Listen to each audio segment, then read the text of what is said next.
जय श्री हरि विष्णु।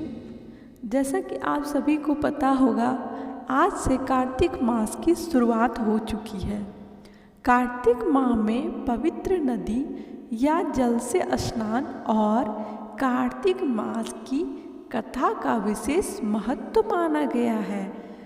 इस पूरे माह में कार्तिक स्नान और भगवान की आराधना की जाती है और कार्तिक मास की कथा भी सुनी जाती है। इससे सांसारिक पापों का नाश होता है और भगवान श्री हरि विष्णु की कृपा आप सब पर बनी रहती है। कार्तिक स्नान और कार्तिक मास की कथा की पुराणों में बड़ी महिमा बताई गई है। तो आइए सुनते हैं कार्तिक मास की कथा। एक नगर में ब्राह्मण और ब्राह्मणी रहते थे। वे रोजाना 7 कोस दूर गंगा यमुना स्नान करने जाते थे। इतनी दूर आने जाने से ब्राह्मणी थक जाती थी। तब ब्राह्मणी कहती थी, हमारे एक बेटा होता तो कितना अच्छा रहता। बेटे के बहू आती तो हमें घर वापस जाने पर खाना बना हुआ मिलता और बहू घर का काम भी कर देती। ब्राह्मणी की बात सुनकर ब्राह्मण ने कहा कि तूने बात तो सही कही है, चल मैं तेरे लिए बहू ला ही देता हूँ। ब्राह्मण ने कहा कि एक पोटली में आटा डालकर कुछ मोहरे रख दे। ब्राह्मण के कहे अनुसार ब्राह्मणी ने पोटली बांधकर दे दी। पोटली और ब्राह्मण चला गया। ब्राह्मण अभी कुछ दूर ही गया था कि उसे यमुना किनारे बहुत ही सुंदर लड़कियां दिखाई दी। वे रात में घर बनाकर खेल रही थी। उनमें से एक लड़की ने कहा कि मैं अपना घर नहीं बिगाड़ूंगी, मुझे तो रहने के लिए ये घर चाहिए। लड़की की बात सुनकर ब्राह्मण मन ही मन सोचने लगा कि बहू बनाने के लिए यही लड़की सही रहेगी। जब वह लड़की जाने लगी तो ब्राह्मण भी उसके पीछे पीछे उसके घर तक चला गया। वहाँ जाकर ब्राह्मण ने कहा, बेटी अभी कार्तिक मास चल रहा है, इसलिए मैं किसी के घर खाना नहीं खाता। मैं आटा लेकर आया हूँ, तुम अपनी माँ से पूछो कि क्या वह मेरे लिए आटा छान कर रोटी बना देगी। यदि वह मेरा आटा छान कर रोटी बना देती है तो मैं रोटी खाऊंगा। लड़की ने जाकर अपनी माँ से सारी बात कह दी। माँ ने कहा, ठीक है, जाकर बाबा से कह दे वह अपना आटा दे दे, मैं रोटी बना दूंगी। जब वह आटा छानने लगी तो आटे में से मोहरे निकली।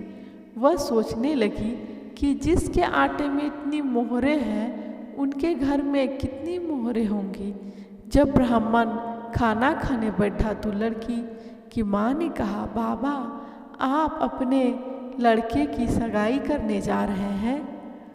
तब ब्राह्मण ने कहा, मेरा बेटा तो काशी में पढ़ने गया हुआ है, लेकिन यदि तुम कहो तो खांड कटोरे से विवाह करके तेरी बेटी को अपने साथ ले जाऊं।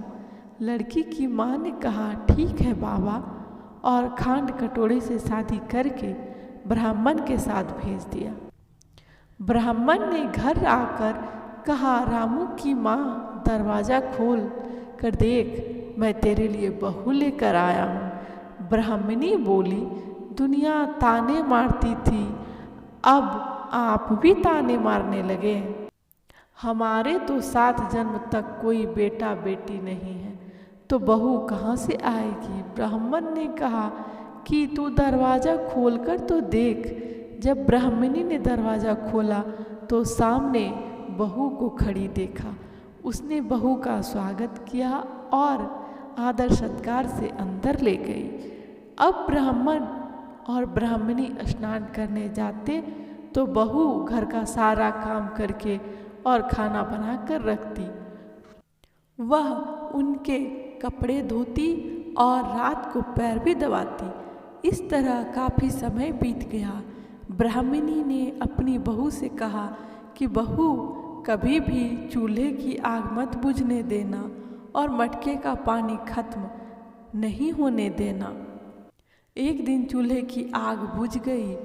तब बहू भागी भागी अपनी पड़ोसन के पास गई और कहा कि मेरे चूल्हे की आग बुझ गई है, मुझे थोड़ी आग चाहिए। मेरे सास ससुर सुबह 4 बजे से गए हुए हैं, वह थके हारे आएंगे, इसलिए मुझे उनके लिए खाना भी बनाना है। तब पड़ोसन ने कहा कि तू बावली है, तुझे यह दोनों मिलकर पागल बना रहे हैं, इनका कोई बेटा नहीं है। बहू ने कहा, नहीं ऐसा मत बोलो, इनका बेटा तो बनारस काशी में पढ़ने गया हुआ है। तब पड़ोसन ने कहा कि यह तुझे झूठ बोल कर लाए हैं, इनका कोई बेटा नहीं है। अब बहू पड़ोसन की बातों में आ गई और कहने लगी, अब आप ही बताओ मैं क्या करूं। पड़ोसन ने कहा कि करना क्या है, जब तुम्हारे सास ससुर आए तो जली फूकी रोटी बनाकर देना और बिना नमक की दाल बनाकर देना, खीर की करछी दाल में और दाल की करछी खीर में डाल देना। वह पड़ोसन की सारी सीख लेकर घर गई। जब उनके सास ससुर घर आए तो उसने ना तो उनका आदर सत्कार किया, ना ही उनके कपड़े धोए। जब उसने सास ससुर को खाना दिया तो सास बोली, बहू आज यह रोटियां जली फूकी क्यों हैं और दाल भी अलूनी है।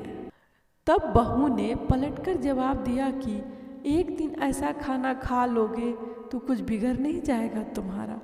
सास ससुर को खड़ी खोटी सुनाकर वह फिर से पड़ोसन के पास चली गई और बोला कि अब आगे क्या करना है। पड़ोसन ने कहा कि अब तुम 7 कोठों की चाबी मांग लेना। अगले दिन जब भी स्नान करने के लिए जाने लगे तो बहू अड़ गई कि मुझे तो 7 कोठों की चाबी चाहिए। तब ससुर ने कहा कि इसे चाबी दे दो आज, नहीं तो कल इसे ही देनी है। तब सास ने बहू को चाबी दे दी। सास ससुर के जाने के बाद जब बहू ने दरवाजे खोले तो देखा कि किसी में अन्न भरा है, किसी में धन भरा है और किसी कोठे में बर्तन पड़े हैं। जब उसने सबसे ऊपर वाला 7वां कोठा खोला तो देखा कि शिवजी, पार्वती जी, गणेश जी, माँ लक्ष्मी, पीपल, पथवाड़ी, कार्तिक के ठाकुर, राई, दामोदर, तुलसा जी का बिड़वा, गंगा यमुना व 33 कोटि देवी देवता विराजमान हैं। वहीं पर एक लड़का चंदन की चौकी पर बैठा माला जप रहा है। यह सब देखकर उसने लड़के से पूछा कि तू कौन है। तब लड़का बोला कि मैं तेरा पति हूँ, अभी दरवाज़ा बंद कर दे, जब मेरे माता पिता आएंगे तब दरवाज़ा खोलना। यह सब देखकर बहू बहुत खुश हुई और 16 श्रृंगार कर, सुंदर वस्त्र पहनकर अपने सास ससुर का इंतजार करने लगी। उसने अपने सास ससुर के लिए अच्छे अच्छे पकवान बनाए। जब उसके सास ससुर घर पर आए तो उसने उनका आदर सत्कार किया और प्रेम पूर्वक खाना खिलाया और पैर दबाने लगी। और पैर दबाते दबाते बहू ने कहा कि माँ, आप इतनी दूर गंगा यमुना स्नान करने के लिए जाती हो तो आप थक जाती हो, इसलिए आप घर पर ही स्नान क्यों नहीं करती हो। यह सुनकर सास कहने लगी, बेटी गंगा यमुना घर पर तो नहीं बहती है। तब उसने कहा, हाँ माँ जी बहती है, चलो मैं आपको दिखाती हूँ।